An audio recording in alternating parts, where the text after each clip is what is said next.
Du toit de l'église Saint-Sébastien, il ne reste plus que la charpente branlante. L'explosion s'est produite au moment de la célébration de la messe de Pâques. L'édifice était plein de fidèles. Des scènes similaires se sont déroulées dans d'autres villes du pays. Sur la côte Est, c'est une église évangélique qui a été prise pour cible.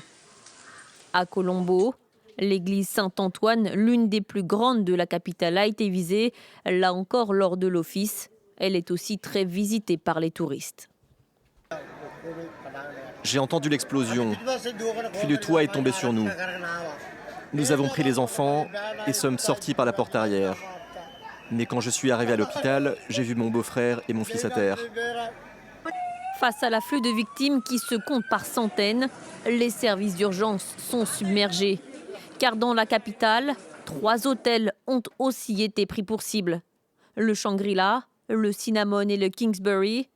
Une autre explosion est survenue dans un hôtel situé près du zoo de Deiwela. Dans toutes les villes frappées, les forces de l'ordre sont déployées massivement et déjà, plusieurs personnes sont entendues par les enquêteurs. Plusieurs individus sont en train d'être interrogés par nos équipes. Mais pour le moment, seulement 3 personnes ont été arrêtées.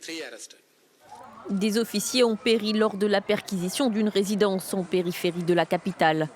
À l'aéroport international, la sécurité est drastiquement renforcée. Les contrôles sont systématiques. Partout dans le pays, la police reste en état d'alerte. Il n'a jamais exercé le moindre mandat